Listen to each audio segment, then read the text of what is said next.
How y'all doing? My name is Michael Hicks, and today I'll be speaking to you about risk management and the positive and negative aspects of risk management on planning a major event. We have been deemed, as all of the classmates know, to take care of the Fenway Park for the new pop concert coming into town that they've had outside of Fenway Park for a while. My job is to actually do risk management and negligence and to actually put together a plan for risk management. So, what is risk management?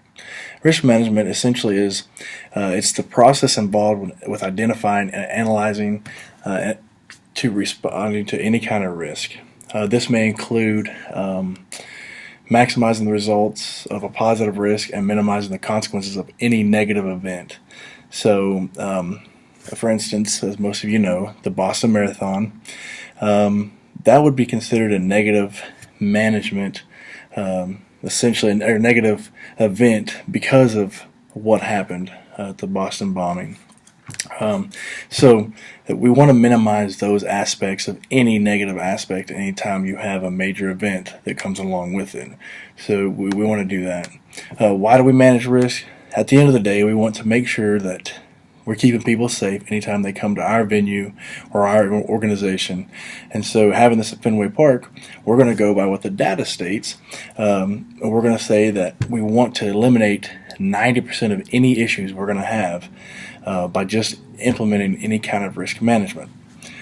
The positives about it, there's more info by planning any kind of risk management really gives improved probability for success. So that's a huge positive. Negatives, it costs money to plan an event accordingly. So I guess you could say negative would be a budget, because at the end of the day, it's going to cost money for an outsider or a risk management company to come in to give you a brief overview of what they think should be in place there at Fenway Park. Some things we want to see is, we want to limit the risk tolerance, the amount of what is acceptable, what is unacceptable.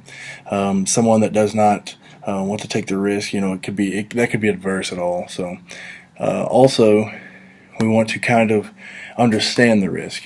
There was described throughout the research that I had. There are about 6 different management processes we want to go through. We want to go through risk management planning. Obviously, that's me. Sits back and says, okay, what do we need and how are we going to make this successful without having any major issues? But on an understanding, we have a budget. We want to identify any risk that's out there, i.e., we want to make sure, okay, hey, does Fenway Park have the proper barricade in? Does it have the proper escape route for fire, any type of hazards? Are we going to search people as they come into the stadium? Are we going to have a dog sniffing bomb dogs come in and sniff prior to the event and after the event? What are the qualitative risk analysis? Well, that right there is a number. So we're going to go and we're going to break down a percentage of what they call a high, medium, and low.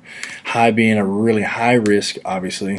So anything at 75% chance or higher that you're going to have a risk, how are you going to actually tighten that up and bring that down to make it a lower risk where we don't have to really worry about it as much, but we still have to have an understanding about it. As well as medium. Medium is going to be anything from about 74% to 25%. What's the risk chances in that criteria? And then obviously 25% or below is a really low risk. And anytime we're planning any major event, we want to have extreme low risk. Obviously, as I spoke earlier, we don't want anything such as the Boston Marathon. We don't want to have any type of terrorist attack as we had in Europe recently. So we want to make sure that we're paying attention to what we're doing.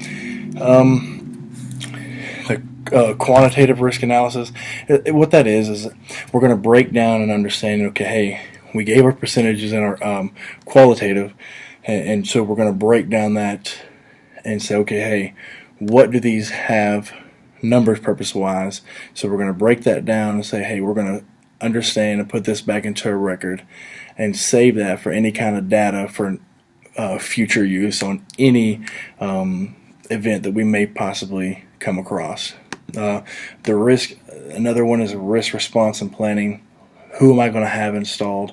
What plans am I going to have? Am I going to have an accident insurance policy? Am I going to have a property loss policy for insurance purposes? And am I going to have workman's comp?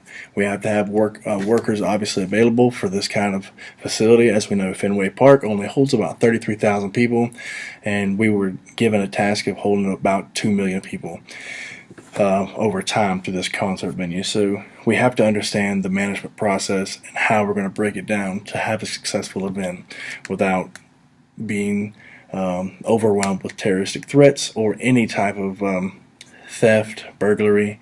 We want to be as even and smooth as possible throughout this process. Also, we want to be understanding that the people that go to work daily, that live in the general vicinity of Boston, we want to make sure that they are accommodated well with their living. Are the shops around the area of Fenway Park losing any money? Are they being forced to take a different route to work because of this event? We have to take all kinds of considerations in for risk management and planning ahead prior to this major event. So, some of the things we'll approach with risk management: you have a methodology, which is your approach and your tools and data. Understanding what we're going to do and how we're going to pull our data from this. So, also another thing is roles and responsibilities. Who's going to be the director of risk management planning? Who's going to be in charge of budgeting?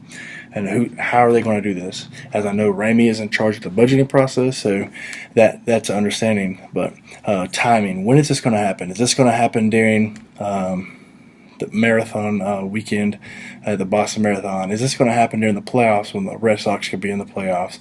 Is this going to happen when New England Patriots could be playing for a Super Bowl championship? We have to structure everything around that aspect so we know that we're not overcrowding too many things and having too many risks instead of eliminating most of the risks we don't want.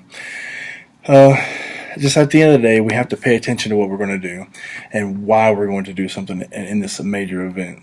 So my name is Michael Higgs, and again, thank you for allowing me to be the risk management and negligence director of this project. It was great for me, and I had a good time.